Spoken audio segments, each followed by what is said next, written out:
तो good morning सभी को। और देखो, सभी बच्चे खिलौने से खेलते हो और हमारे बच्चे चमचे चिमटे किचन के सारा सामान ले जाके इकट्ठा कर देंगे। तो ये आई थी किड से गया, ये बाहर से ज़रूर ख़राब होती है बट ऑर्गेनिक होती है और अच्छी होती है सेहत के लिए।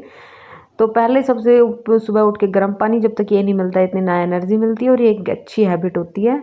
मेरी सास काट रही थी घिया, क्योंकि आज बनाएंगे हम घिया, और ये देसी थी तो ख़राब करने से बेहतर है कि सबसे पहले इसको बना लिया जाए। उन्होंने अपना काम ख़त्म किया और हमने अपना काम स्टार्ट किया, और फिर छोंक लगाया और घिया की बढ़िया से एकदम मस्त वाली सब्जी बनाई। अब लगेगी इसमें 4 सीटी और हमारी सब्जी बन के तैयार हो जाएगी। फिर एक मैंने भी बढ़िया सी एनर्जेटिक अदरक वाली चाय, क्योंकि ये बहुत ज़रूरी है हमारी सेहत के लिए। इसके बाद पूरा किचन क्लीन किया और मैंने अपना काम इधर का फिनिश किया। मेरी बाहर सास बना रही थी रोटी, क्योंकि मैंने अंदर का काम कर दिया, इतने उन्होंने अपनी रोटी बना ली। बोली रोटी तो मैं बैठे बैठे बना दूंगी। तो चूल्हे पे, और चूल्हे की रोटी अब बड़ी टेस्टी और बड़ी बढ़िया बने कर है, और गैस भी नहीं बनाती। इसके बाद मैंने जो एक्स्ट्रा काम था वो किया, सारा काम फिनिश हो गया। अब बैठी मैं एक काम पे कि कुछ टाइम पहले मैंने एक सूट सिला था और उसका ये प्लाजो ख़राब हो गया। मतलब वो बात सही है कि जब हम कुछ ज़्यादा अच्छा बनाने की सोचते हैं तो कुछ ना कुछ गड़बड़ हो ही जाती है। ज़्यादा अच्छे के चक्कर में मैंने अपना प्लाजो ख़राब कर लिया। नीचे की मोरी बहुत, मतलब वो घूमने लगी थी, तो उसके नीचे की मोरी को कट करके और फिर उसमें एक अलग कपड़ा जोड़ के और एक डिज़ाइन बनाने की सोची, क्योंकि अब पहनना तो था ही, क्योंकि सीमा भी था अभी, तो सिलाई के पैसे तो वसूल करने हैं। तो ये पिंक कलर का कपड़ा मैं ऐड करूँगी इसमें बीच में, जिससे कि सुंदर डिज़ाइन बनेगा और थोड़ा पहनने लायक बन जाएगी। तो अपनी मशीन लेके बैठ गई। और वैसे तो खाना खाने के बाद मन करता है कि आराम से सो जाओ, पर ये काम बहुत इंपॉर्टेंट है, क्योंकि फिर जाने का टाइम आ जाएगा तो ये काम पेंडिंग में रह जाएगा। और फिर बगैर प्लाजो के सूट पहनेगा कैसे। तो फिर क्या था, इसके साथ एक छोटी सी पट्टी की सी और सूट के पिंक कलर की काटी छोटी सी, और इसके साथ इसको अटैच किया। और ये और है कि जब भी सिलाई पे बैठ जाओ तो मशीन ख़राब ज़रूर होती है। इसके बाद मशीन को सही किया और फिर से मैं लगी, एक बिल्कुल शॉर्ट पट्टी लगाई, उसके बाद फिर से ग्रे कलर की शॉर्ट पट्टी और फिर एक लंबी पिंक कलर की पट्टी, जिससे कि एक डिज़ाइन बन जाएगा। फिर छोटी सी भूख लगी तो टमाटर प्याज छोले वाला मस्त सा एक मसाला चाट बना के, और फिर सबने एंजॉय किया। ये मेरी सास बिल्कुल लेट मार रही है, आराम से रेस्ट में चल रहे हैं सभी, और ये बच्चे भी अपना खा रहे थे। इसके बाद मैंने अपनी मशीन छोड़ दी और मेरी ननद ने अपनी मशीन पकड़ी, वो अपना सूट सिलने लग गई। इसके बाद मैं अपना और काम लेके बैठ गई कि घर में ऐसे वेस्ट जो आटे वगैरह के कट्टे आ ही जाते हैं घर में, तो ये बोरी मेरे पास पड़ी हुई थी। इसमें से कुछ पार्ट तो मैंने इसका यूज़ कर लिया था और कुछ ये एक्स्ट्रा में पड़ा हुआ था, तो इससे बनाएंगे एक बढ़िया सी चीज़। ये वेलवेट का सूट जो मैंने सर्दियों में सिला था, इतना सुंदर कपड़ा, इतना सॉफ्ट है कि छोटे छोटे कपड़े जो बच जाते हैं वो फेंकना भी नहीं चाहिए, जो मेरी तरह आर्ट एंड क्राफ्ट कर लेते हैं। तो मैं कुछ ना कुछ जुगाड़ लगा के इसका कुछ ना कुछ बनाने की सोच रही थी। तो मैंने एक वो मैं बनाऊंगी वॉल वाली पॉकेट वाला हैंगिंग, जिसमें आप छोटा मोटा जैसे सामान रख सकते हैं। और हम बाहर रहते हैं तो ओबियसली हमें ये चीज़ों की ज़रूरत पड़ती है। जो घर में रहते हैं फिर भी उनको इतनी ज़रूरत नहीं हो पाती है, जो बाहर रहते हैं उनको ऐसी छोटी छोटी चीज़ों की बहुत ज़रूरत पड़ती है। तो मैं खुद से ऐसी बना के रख लेती हूँ। तो एक वॉल वाला पार्ट बड़ा, और उसके बाद छोटे छोटे 3 पीसेस जो पॉकेट बनाएंगे उसके लिए मैंने कट किया। अब ये कट्टा किस चीज़ के लिए यूज़ आएगा वो आप देख सकते हो कि कट्टा थोड़ा हार्ड होता है, तो ये जो बोरी वगैरह होती है, तो इसको स्टिच कर लेंगे तो ये थोड़ा थिक हो जाएगा और ये उड़ेगा नहीं, और आराम से काफ़ी लंबा चलेगा। और इसके बाद इसको बिल्कुल स्टिच कर लिया, और ये अब थोड़ा थिक हो गया है और ये लंबा चलेगा। पीछे की साइड का जो ये कट्टे वाला पार्ट बोरी ना दिखाई दे, तो मैंने किसी और कपड़े को कट किया और इसको भी स्टिच कर लेंगे। जिससे कि ये पार्ट नहीं दिखेगा, और एक्स्ट्रा पार्ट मैंने इसका कट कर लिया। अब ये वो इसके नीचे का पार्ट जो बोलते हैं वो तैयार हो गया। अब इस पे लगाएंगे हम पॉकेट। पॉकेट कैसे लगाएंगे, अब देखो ये थोड़ा सुंदर भी दिख रहा है। पॉकेट के मैंने 3 पार्ट पहले ही कट कर लिए थे, उनको भी हम थोड़ा थिक रखने के लिए इसी बचे हुए बोरी के पार्ट पर तीनों पॉकेट के अकॉर्डिंग हम पीसेस कट कर लेंगे, और इनको भी एक अच्छे तरीके से स्टिच कर लेंगे।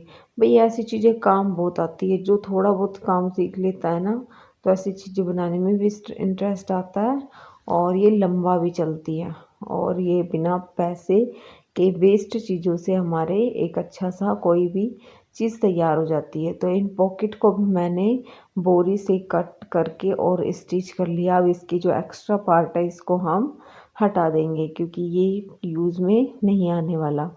सारों के एक्स्ट्रा पार्ट को हटाया, और अब इनको हम स्टिच कर लेंगे उसके ऊपर बड़े अच्छे तरीके से। और ये वाला उसका बॉर्डर था जिसमें थोड़ा सा बच गया था, तो मैंने सोचा कि ये भी सुंदर लगेगी, तो इसकी जो बॉर्डरिंग कर देंगे, जिससे ये और भी बेस्ट और मस्त सा लगेगा। ऐसे ही लगेगा जैसे मार्केट से ख़रीदा है। तो ऐसी छोटी छोटी चीज़ें बच जाती है, तो मैं कभी नहीं फेंकती, कभी भी इनको रख लेती हूँ कि आने वाले टाइम में अगर कुछ बनाना पड़ गया तो ये चीज़ें बहुत अच्छे से काम आएगी, और एक अच्छा सा पीस तैयार हो जाएगा। तो इसकी बॉर्डर बनाई, पर ये थोड़ा सितारी वाला कपड़ा था, तो 1-2 सुइयों का नुकसान किया, बट फाइनली तीनों की बॉर्डर वाली पॉकेट्स तैयार हो गई। अब हम इनको इनसे अटैच कर देंगे, और ये 3 पॉकेट्स वाला एक वॉल हैंगिंग तैयार हो जाएगा, जिससे कि आप इसमें कॉम्ब वगैरह कुछ भी रख सकते हो। और आप देख सकते हो मैं किस टाइप से इनको अटैच कर रही हूँ, और इनका 2 इंची का पार्ट अंदर लेके फिर अटैच कर रही हूँ, कि आप अगर बनाना चाहें कभी तो आप इसी टाइप से इसको अटैच करिएगा, और ये मस्त सा वॉल हैंगिंग बन के तैयार हो जाएगा।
अब हमारा काम है लास्ट स्टेज पे, जो ख़त्म होने वाला है, और एक मस्त सा वॉल हैंगिंग पॉकेट वाला बन के तैयार है।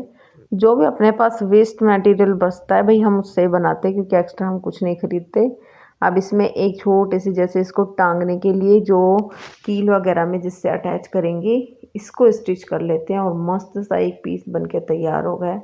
अगर बाहर से ख़रीदना होता तो ये 200-250 का बगैर नहीं मिलता और घर में हमने मुफ्त की चीज़ों से इसको तैयार कर लिया है। और भाई ये चलेगा भी काफ़ी टाइम क्योंकि ये हैंड वर्क का काम है और आप देख सकते हो कितना मस्त लग रहा है, मस्त सा पीस बन गया है।